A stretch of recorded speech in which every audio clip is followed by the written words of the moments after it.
지난 금요일에 대림절 장식들을 막 준비하고 있는데 주방에 식사 준비를 하려고 주방팀이 금요일날 모이면서 우리 서정남 권사님이 들어오셔서는 아주 그 특유의 명량한 목소리로 메리 크리스마스 이렇게 미리 인사를 했는데 그게 너무 듣기 좋았다는 후문입니다.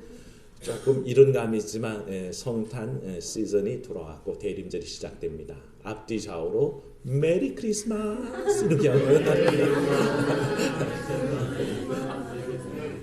네. 이 톤이 잘 안 되시나 보죠?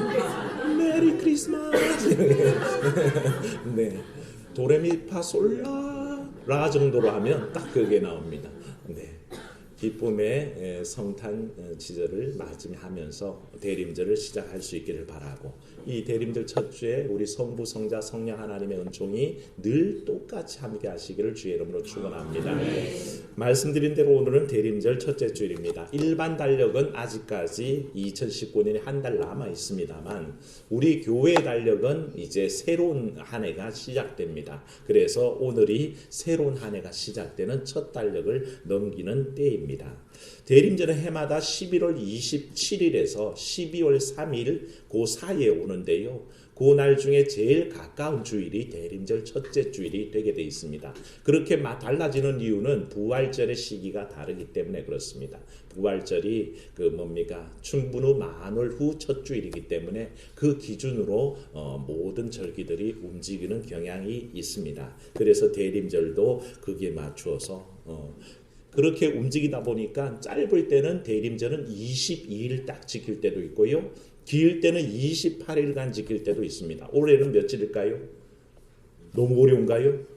오늘 1일부터 시작해서 성탄 전야까지 며칠입니까? 딱 24일. 계산하기도 편하죠. 올해는 딱 24일 대림절을 지키게 됩니다. 대림절을 맞게 되면 늘 강조할 수밖에 없는 대림절의 메시지가 있습니다. 늘 반복하여 말씀드리는 이유는 중요하기 때문인데요. 첫째는 그냥 한번 살펴보시면 됩니다. 이미 2000년 전에 이 땅에 아기 예수의 모습으로 찾아오신 예수 그리스도의 그 성탄을 회상하는 과거적 의미가 있습니다. 언제 찾아오셨다고요? 2000년 전에 이미 우리에게 와주신 아기 예수 그리스도의 그 성탄의 과거적 의미를 회상하는 겁니다. 그게 첫 번째 의미라 그럴 때, 두 번째는 종말의 때에 영광의 주로 오실 예수 그리스도를 그 미래의 의미와 그 오시는 영광의 주를 맞이한다는 미래적 의미가 있습니다. 그러니까 과거와 미래의 의미가 있고요. 세 번째는 뭘까요? 전에도 오셨고 또 장차 오실 예수 그리스도의 모습을 알기 때문에 지금 우리의 삶의 현장에 말씀과 영으로 임하신다는 것과, 또 우리는 믿고 있지만 불신 세계 가운데에 또 이 땅의 혼란한 정치, 경제, 사회, 문화 전반에 걸쳐서 우리 하나님의 간섭하심이 있기를 바라는 현재적 소망이 있다는 것입니다. 그래서 대림절은 언제나 과거와 현재와 미래의 의미를 동시에 갖고 있습니다. 그래서 대림절을 통해서 우리는 하나님의 권능과 은총이 가득하기를 기도하며 맞게 되는 것을 볼 수 있습니다. 그런데 이 기다림이라는 것은 현실의 상황이 어려울수록 더 간절해지는 법입니다. 뭔가 문제가 있을 때 그 해결책을 기다리는 사람들은 간절해질 수밖에 없습니다. 돈이 급해서 대출을 기다리는 사람의 마음은 얼마나 마음 졸이며 기다리겠습니까? 어떤 상황 속에서 대학에 지금 입시를 친 다음에 합격 소식을 기다리는 사람은 얼마나 또 간절한 마음으로 기다리겠습니까? 그렇게 어려운 상황 속에서 기다린다는 것은 더 간절해지기 마련입니다. 오늘 우리의 본문도 마찬가지 상황 속에 있습니다. 지금 우리가 보고 있는 이사야 2장의 말씀의 배경은 기원전 8세기의 남유다의 상황을 반영하고 있거든요. 이 당시 남유다의 상황, 국력은 쇠퇴해 갔습니다. 주변 강대국 중에 아람국이 호시탐탐 이 남유다를 노리고 있었고요. 특히나 남북으로 갈라져 있는데 북이스라엘이 형제인 나라인데 남유다를 어떻게든지 넘어뜨리려고 애쓰던 때입니다.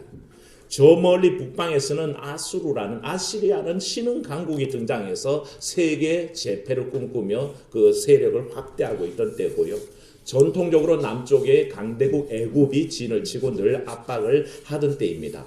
이런 이사야서의 현실을 보면요, 깜짝 놀랄 만큼 오늘날의 우리나라 정세와 똑같다는 것을 알게 됩니다. 신기한 일이죠. 너무너무 놀라울 지경입니다. 우리의 상황은 어떻습니까?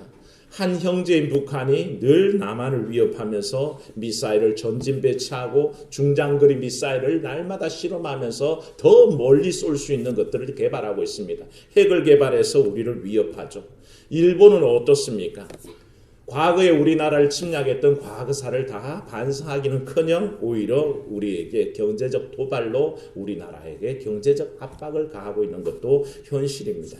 우리는 그것을 경제적 침탈로 보고 있죠. 전통적인 우방국인지 알았는데 미군이 주한미군 방위비 분담금을 5배나 갑자기 올려달라고 압박을 가하고 있습니다. 이게 우방인지 오히려 강도인지 모를 형편 속에 우리는 굉장히 힘든 상황 속에 있다는 것입니다. 이런 주변 정세가 한반도를 어지럽히고 동서남북 어디를 다 돌아봐도 아무도 평안하다, 안심할 만하다 그렇게 말할 만한 아무런 조건이 없는 현실을 보게 됩니다. 국내 상황도 별로 녹록지 않습니다. 실업의 문제는 늘 잔재하고 있고요. 부동산 가격이 늘 치솟고 날뛰는 물가 때문에 기업도 서민도 다 못 살겠다고 하는 때입니다. 그러니까 어떻습니까? 여러분 개인은 어떻습니까? 건강 걱정 때문에, 돈 걱정 때문에, 자식 걱정 때문에 하루도 편할 날이 없는 것이 우리의 형편 아니겠습니까? 그래서 이사야의 상황과 똑같이 우리도 이렇게 어려운 상황 속에 있을 때에 사랑 여러분, 이사야가 선포하는 희망의 메시지를 들으시기를 축원합니다. 그 절망적인 상황 속에서 오히려 이사야는 희망을 얘기하고 있는 것을 알게 됩니다. 이사야 선지자는 당시 남유다의 위기적 상황을 직시하면서 이사야 앞장에 보시면 이사야 1장 10절에서 23절에 주 계속해서 남유다의 상황을 언급합니다. 그걸 요약해보면 간단합니다. 3가지로 요약되는데 첫 번째 뭘까요? 백성들이 하나님을 무시하는 상황입니다. 하나님의 택한 백성이고 하나님의 자녀인데 하나님을 무시하니 이게 무슨 일입니까? 내가 낳은 자식이 나를 거절하고 나를 부인한다면 어느 부모가 기분이 좋겠습니까? 하나님은 늘 말씀하셨습니다. 이스라엘은 내 택한 백성이요 나의 자녀라고 말씀하셨는데 그 자녀되고 백성된 이스라엘은 하나님을 거부하는 상황이 바로 현재 상황이었습니다.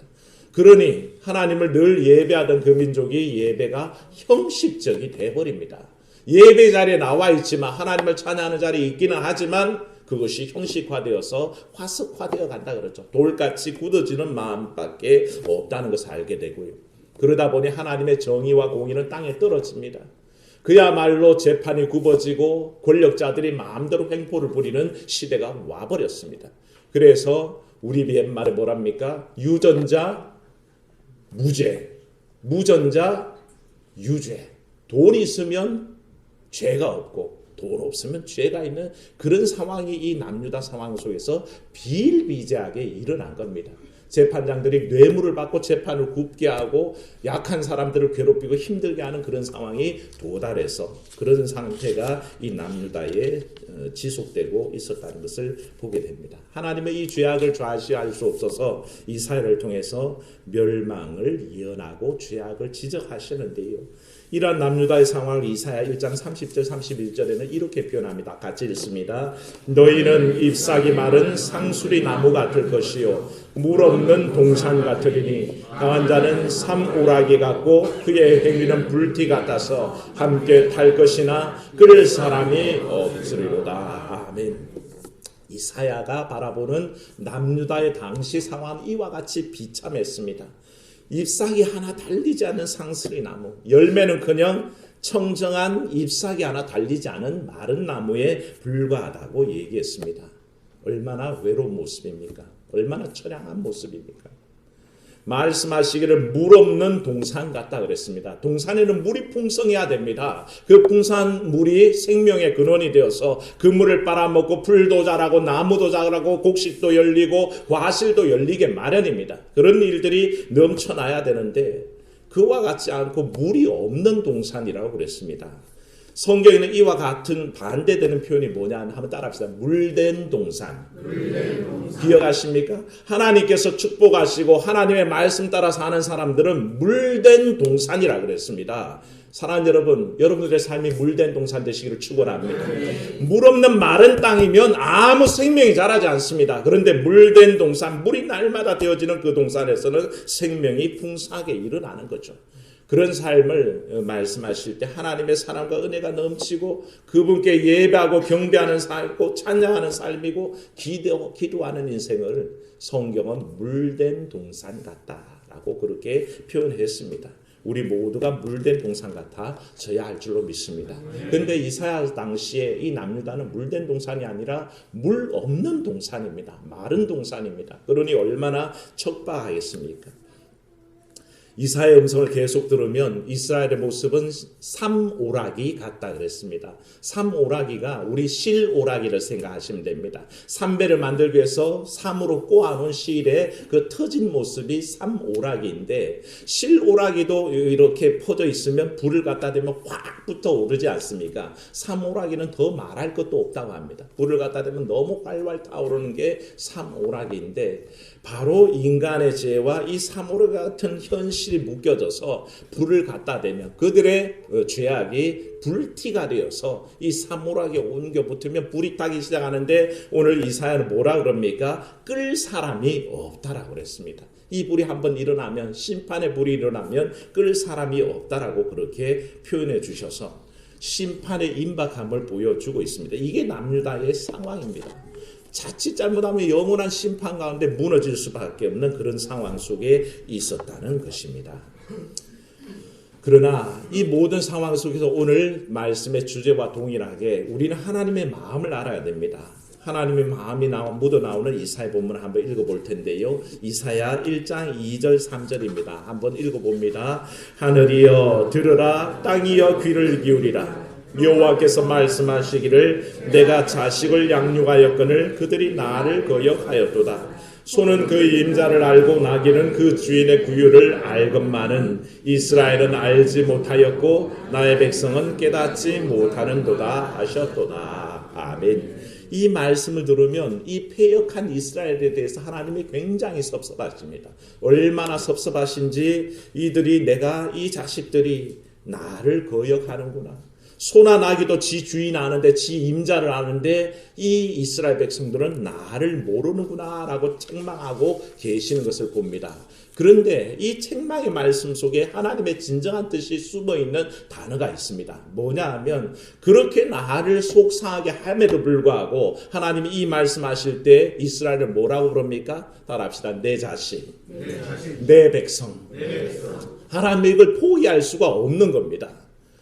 책망하시기는 합니다. 너무 섭섭하셔서 책망하시지만 끝끝내 말씀하시기를 남의 자식도 아니요 남의 백성도 아니요 내 자식이고 내 백성이라고 하나님은 극구 그렇게 말씀하시고 있는 것을 보게 됩니다. 사랑하는 여러분, 한 번도 하나님은 이스라엘을 내 자식, 내 백성에서 포기한 적이 없다는 것을 알 수 있습니다.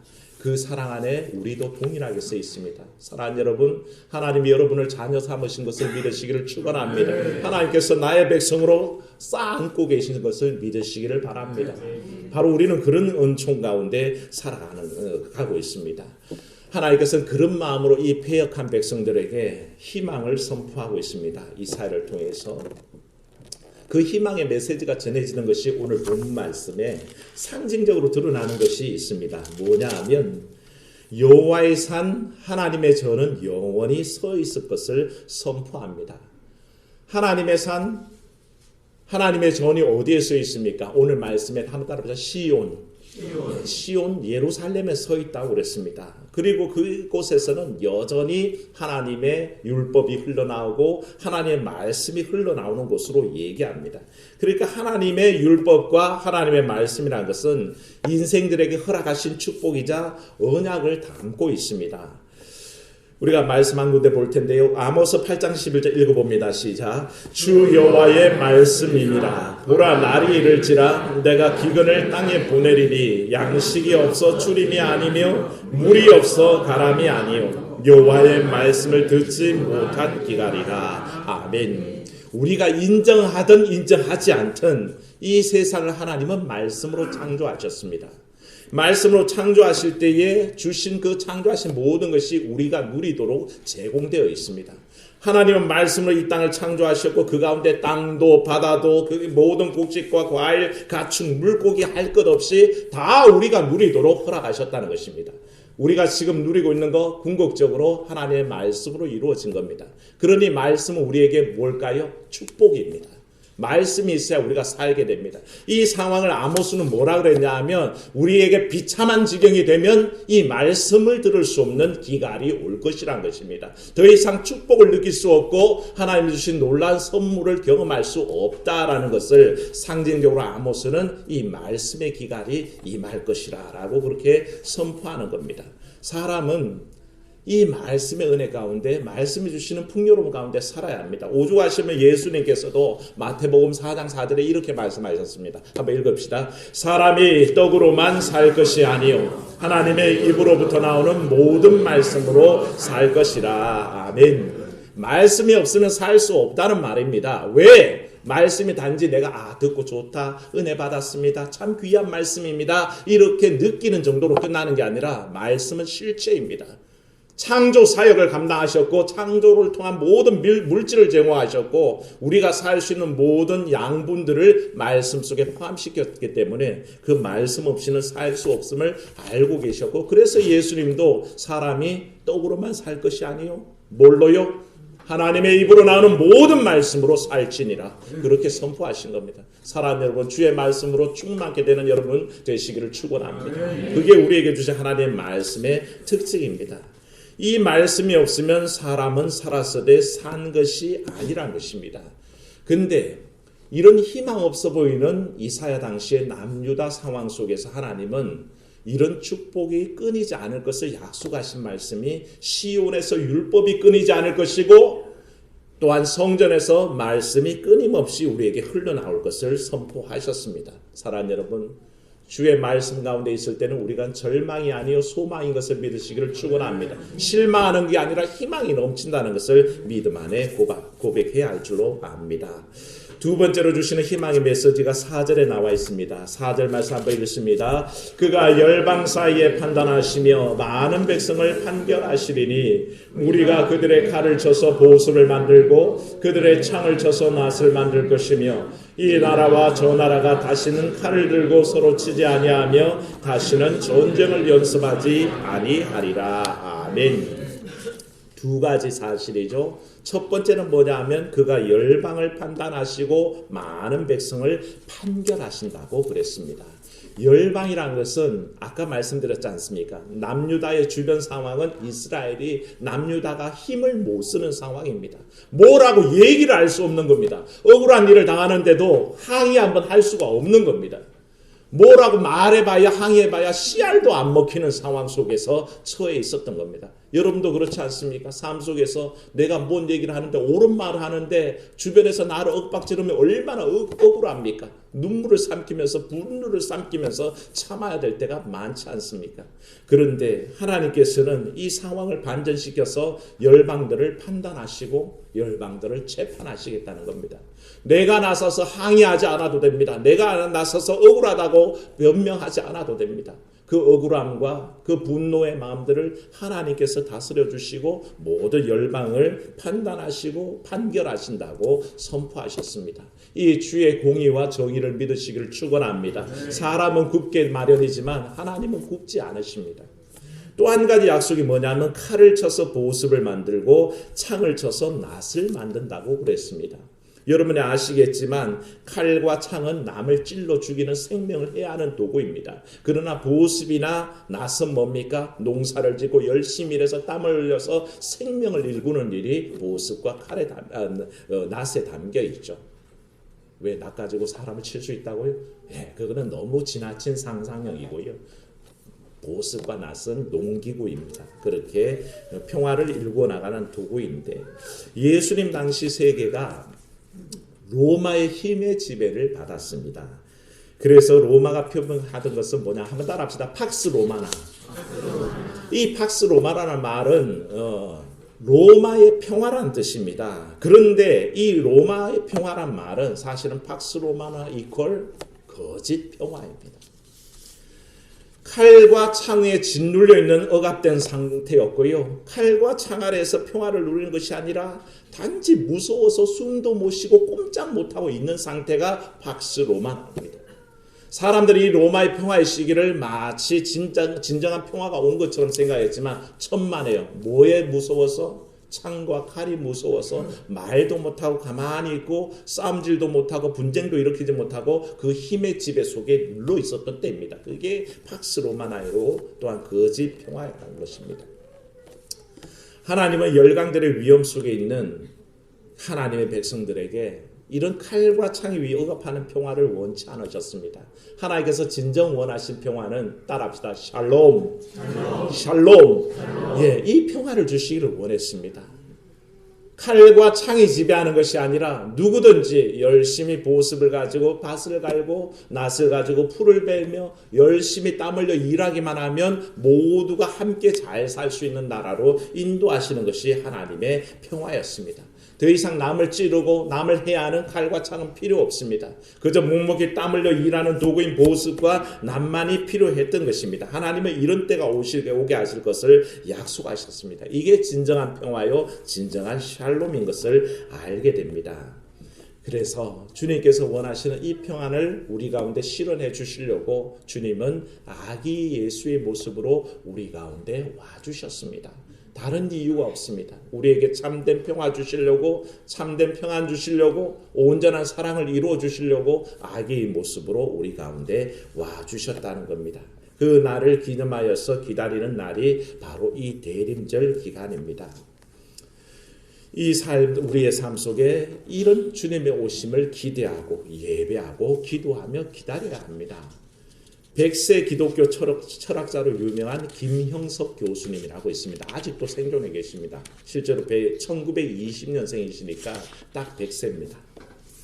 이분이 미국에 있는 동안에 유엔 본부를 견학할 일이 있어가지고 세계 평화를 만드는 기구인이 그만큼 큰 기대가 있겠다 싶어서 방청권을 얻어가지고 방청석에 가서 앉아서 있는데 마침 유엔 안전보장이사회가 열린 겁니다. 그래서 큰 기대를 가지고 보고 있는데 너무 한심하더랍니다. 거기에 나와 있는 사람은 세계 평화를 얘기하는 사람은 없고 저마다 자국의 이익만을 대변해서 얘기하는 겁니다. 자기 주장 다 한 다음에 남이 뭔 얘기를 하면 못 들은 척 딴전을 피우고 한심한 자태를 보이더라는 것입니다. 이 방청의 경험을 두고 그렇게 생각합니다. 과연 세계의 평화를 이 사람들이 만들 수 있을까? 세계 평화를 위해서 만든 유엔 기구인데도, 세계 협력 기구인데도 과연 이들이 평화를 만들 수 있을까 하는 생각이 들었답니다. 저는 그거를 읽으면서 10분 이해가 갔던 게 가끔씩 국회 방송을 보지 않습니까? 그런데 그분들이 그 국회에서 하는 일을 가만히 보고 있으면 과연 이분들이 민생을 책임질까? 우리 백성들을 위한 삶을 진정 일궈낼 수 있을까 하는 그런 마음이 들 때가 있지 않습니까? 이분이 유엔에서 똑같은 심정을 느꼈던 것 같습니다. 그래서 이 김영석 교수님이 그 실망한 마음을 안고는 그냥 회의장을 떠나서 마침 그날 저녁에 초대받은 농부의 집에서 저녁 식사를 하게 됐는데 그 농부의 식탁이니까 아주 조촐하고 단란한 아주 초라한 식탁이죠. 그런데 그 식탁을 놓고 이 농부가 교수님 기도합시다. 그래서 기도하는데 양식 주신 하나님 감사합니다. 오늘 함께 식사하는 이 김 교수님 조국 대한민국의 평화를 위해서 통일을 위해서 하나님 역사해 주옵소서. 그리고 또 한 가지 하는 기도가 이 전 세계의 평화를 위해 하나님 일하시는 하나님을 믿습니다. 온 세계가 주시는 인류의 속에서 평안을 누리게 하옵소서라고 기도하는데 이 기도를 듣고 있는데 김영석 교수님이 눈물이 뚝뚝 떨어지더라는 겁니다. 자기 고백입니다. 도저히 유엔 본부에서는 느낄 수 없었던 것이 이 농부의 진실한 기도 속에 묻어 나오더라는 것입니다. 세계 평화가 있다면 그 유엔 본부에서 서로 막 치고받고 싸우는 그 사람들이 만들어가는 게 아니라 오늘도 한 구석에서 하나님을 하여 읊조리며 하나님 이 땅에 세계 평화를 허락해 주옵소서 기도하는 그 가난한 농부의 기도가 오히려 평화를 가져온다. 그런 믿음의 고백을 한 것을 봅니다. 사랑하는 여러분, 우리를 살게 하는 힘은 다른 곳에 있지 않습니다. 오늘 평화를 간구하는 우리의 기도에 절망으로 인하여 눈물 흘려 기도하는 소리에 귀 기울이시는 그 하나님께 있는 것을 믿으시기를 축원합니다. 사람들이 서로 의논하고 떠들어댄다고 평화가 올 것 같습니까? 사람들이 온갖 방법 내놓는다고 그게 사랑의 실천이 될 것 같습니까? 천만에요. 여러분 삶 속에 평화의 주님 임하시기를 축원합니다. 사랑의 주님이 오셔야 합니다. 그 간절한 주의 기도 속에 하나님께서 응답하시고 그 간절한 기도 속에 하나님께서 평안으로 우리 가운데 임재하심을 저는 믿습니다. 여러분들도 믿으시기를 축원합니다.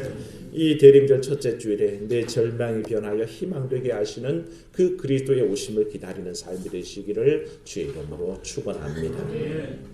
은혜로우신 하나님, 우리의 상황을 돌아보면 많이 어렵습니다. 나라의 정세도 어렵고 세계적인 정세도 어려울 때이고 우리 개인적인 삶에도 어려움은 닥쳐 있습니다. 어느 곳을 보아도 뚫고 나갈 힘이 없어서 그저 절망하여 주저앉게 될 때에 이사야의 선포를 듣습니다.